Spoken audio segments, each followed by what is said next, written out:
We are live. Wow. So, and look at that, we got a better connection too. So, I'm excited about this because Greg, we've never done this before. Obviously, we've known each other for many years, and we've always been good friends. But uh, I've always been impressed by your abilities, your wisdom, and I thought it would be fantastic to introduce my customers, my contacts, my colleagues, your colleagues to you, to more about you, and start sharing some wisdom with everyone on these types of calls. So, Well, Michael, it goes back to you as well, brother. I've learned unbelievable amount of information from you, Baker Communications, and I've trained many salespeople from what you guys have poured into me. So it goes right back at you. thank you. So, all right, Greg, what do you do? Why don't you tell everybody what you do at JB Hunt? Sure. So what I do is lead and develop salespeople and work around the mindset of with customers as well, offering solutions to customers. That's where I get my true excitement from, is being Yeah. out in front of that customer and with salespeople to find solutions. Excellent, fantastic, and yeah, I appreciate that you've had a chance to benefit from some of our content before, and share that with your colleagues.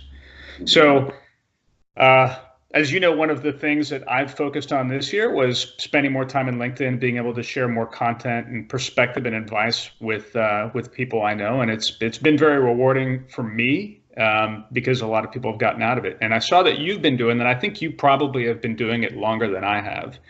And um, just let's see, 2 weeks ago, you posted got a little copy of your screen cap here. You posted something that I thought was great, and you asked, or you mentioned that a lot of people ask you about the qualities of a great salesperson, and you mentioned your top five. And so, what I thought would be great is just to talk about what are those top five to get some of your perspective. Maybe I can pitch in as well. And the first one you said was humility. Tell me, why do you think humility makes for a great salesperson? Why is that a great quality? You know, Michael, it's a good question, and we have seen many years of working with customers. You can have a really bright individual, maybe a high IQ individual, but if there's arrogance there, and in many cases, the customer is turned off quickly. So humility is not really thinking less, and I'm stealing from who knows who here, but humility is not really thinking less of yourself. It's thinking more of others. I love that quote, Michael.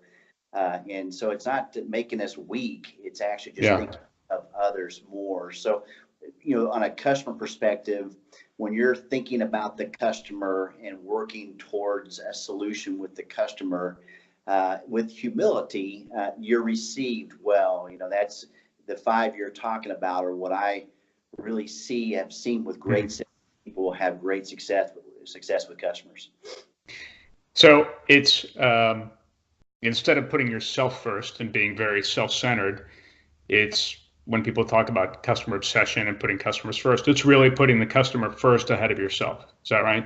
Absolutely, and they can see that. That's where robots can't jump in on this. Robots, the relationship side that customers that want to see from a salesperson, a lot of it has to be with how you respond. Again, with humility. Again, thinking more about them, how you can. Here's an example. When you seek to understand a customer and go deeper into who they are, family members. I always share with my sales team, a long, slow dinner is probably the most powerful tool you have with a customer. Yeah, some would say golf or a sports outing, but really, if you want to get really into a relationship with a customer or anyone, a long, slow dinner works. And in that time, you're seeking to understand them, Yeah. empathizing with them, less about me, right? So back to humility, not thinking less of me, but more of them. When you're truly pulling out who they are and how they go to market, what's even to family matters, it really is establishes that rapport for customers to want to see you again. You make some good points that I actually want to bring up on one of the bullet points that you have, one of the other ones that you mentioned. But yeah, and the humility it has a big impact on how that individual interacts with their colleagues as well. Because I can think back to years ago, we had a new seller that came on board, and the seller was very fond about talking about all their successes and all the contacts they had. And we used to go through learning huddles where each one of us would teach things to the rest of us, different skills to the rest of us. And this person brought a slide to show all his successes and even listed out his income year over year to show, here's why you should listen to me. The funny thing is, it all ended up being absolute smoke and mirrors. None of it was true. But until we knew that, which we found really funny, what was amazing is we were really turned off by it. Like, it was all about him. And humility is a critical skill. Absolutely. It's not a skill. It's something you can develop, I think. That's right. So the second one was smart. And so tell me more about that. You put EQ, or emotional. Yeah. Yes. So IQ, that's just a given, right? Are they capable? When I say smart, are they capable? And that's a given. So when you have that as a given, are they capable? Then I want to move quickly into EQ, emotional intelligence. Everybody heard about it by now. Everybody understands. But what I really mean by that is the individuals, the salespeople who can actually self-aware, can self-aware and then self-manage themselves, whether it be with the customer or with an audience, being able to, what I call, genuinely adapt to the audience, and then able to offer solutions. So the ones that can self-aware, read their audience and adapt to that, and then social aware too. So there's so many factors in that EQ of an individual being able to be aware of who they are and how they project, and then adapting to the audience. Really key successor that I've seen with salespeople that can live that out and do a good job with it.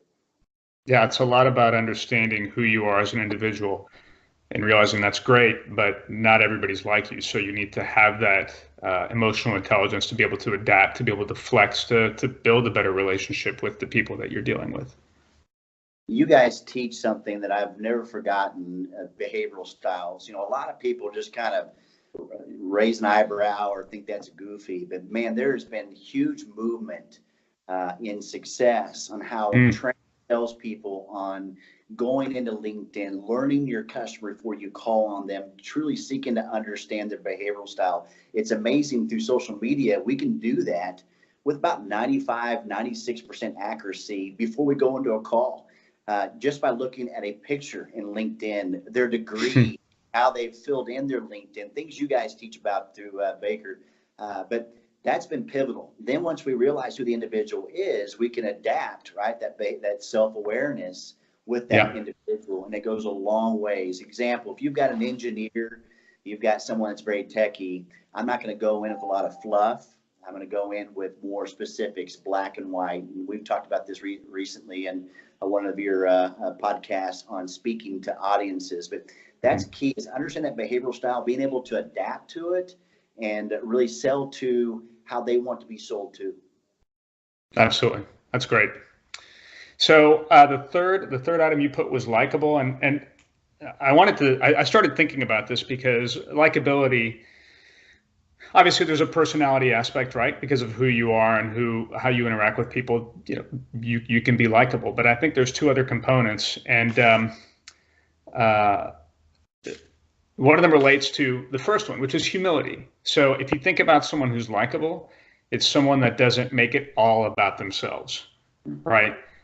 If you get together with someone and all they do is want to talk about themselves, they never ask you a question about what you've been up to, and they interrupt what you're talking about, that's not a very likable trait. So I think someone who tends to think about the other person, to me, that makes them more likable. The other thing, and this was something I posted earlier today on LinkedIn with one of my colleagues, is authenticity. And to me, and I think to a lot of us, authenticity is just being yourself. And so when people see that when they're dealing with someone who's being themselves, they're not trying to be someone they're not trying to put up a facade or I sometimes worry about this with my hair, right? You knew me with shorter hair.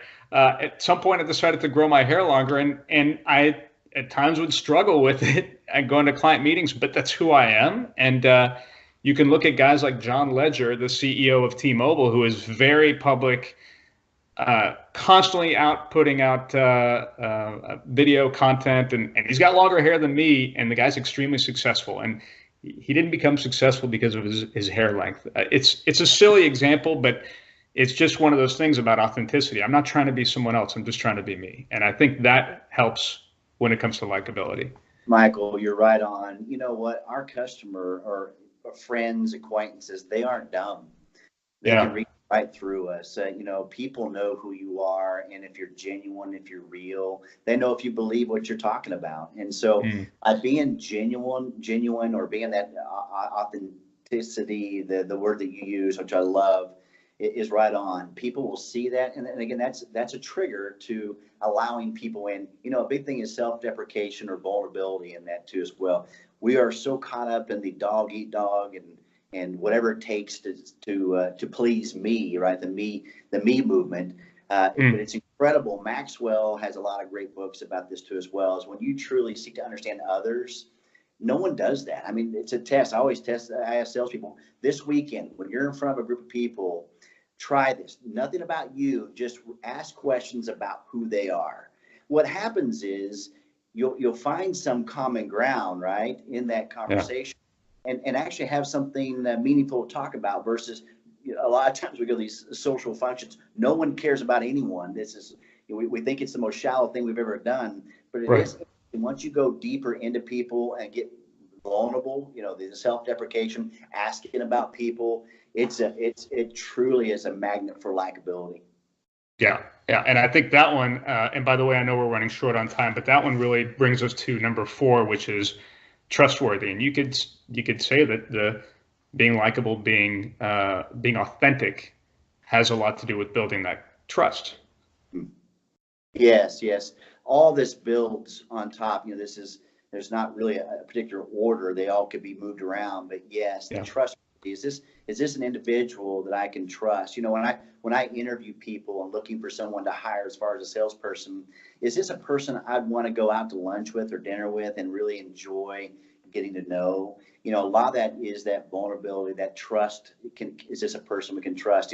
We've seen the movie, the Fockers, right? The Inner Circle of Trust. Love it, classic, but it truly is right. I think the dysfunctions of a team, the book, the 5 dysfunctions. Number 1 being, if you don't have trust, you've got to, you truly don't have a team. So trust is really key for a salesperson, but in all of life, if you aren't trustworthy, it's not going to go very well for you. Yeah. And how can you build that trust if you're not being authentic, if you're not being your real self? People see through that. So the last one's grit. I'm a big believer in grit, and I see grit as being the ability to fight through tough situations, tough circumstances. When a customer says no, when you lose a big deal, when you lose a lot of big deals, or maybe you're having a tough month or a tough year, it's the ability to just learn from it, shake it off, and keep going, keep fighting forward. That's my take. What are your thoughts? No, Michael, right on. This is big. This is what really weeds out good to great, stealing from calling salespeople. But it truly is. If you've got to have the mojo, you've got to have that drive, you've got to have that tenacious spirit, because in sales, it's a lot of rejection. You've got to be able to bounce back. You've got to learn from. I love failure. Meaning when people come to me, they've had failure. When you think of like NASA, going back to the early days of Apollo. They were looking for pilots that had extreme failure. I mean, they had to eject out of a jet and probably hurt pretty bad, but they got back in that jet and they flew again. That's who NASA was looking for, the elites.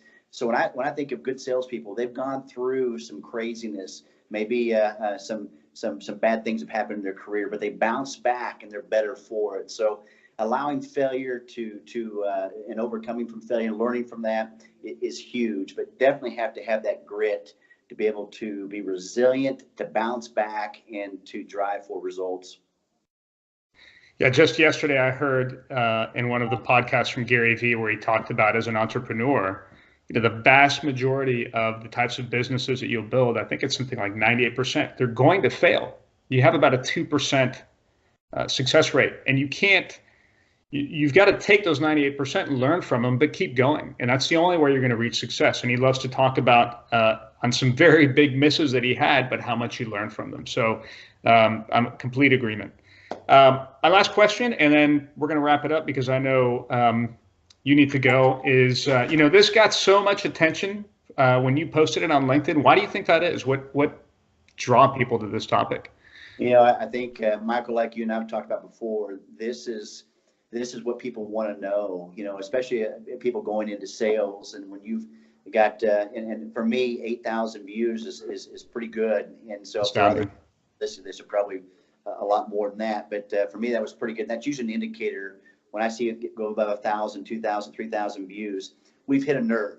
And I think people want to know what it is that they can strive for, what people to hire for, and all that. And I think these hit when you really do a deep dive into your own psyche and what you're looking for. These hit a nerve. Yeah, absolutely. Greg, thank you so much. This is the first. It won't be the last, and we're going to do this again. So I truly appreciate it. And if we talked about these 5, but if people have other ideas on what makes a great salesperson, the qualities, we'd love to hear some comments below. All right. Thanks, Mike. Good talking to you, brother.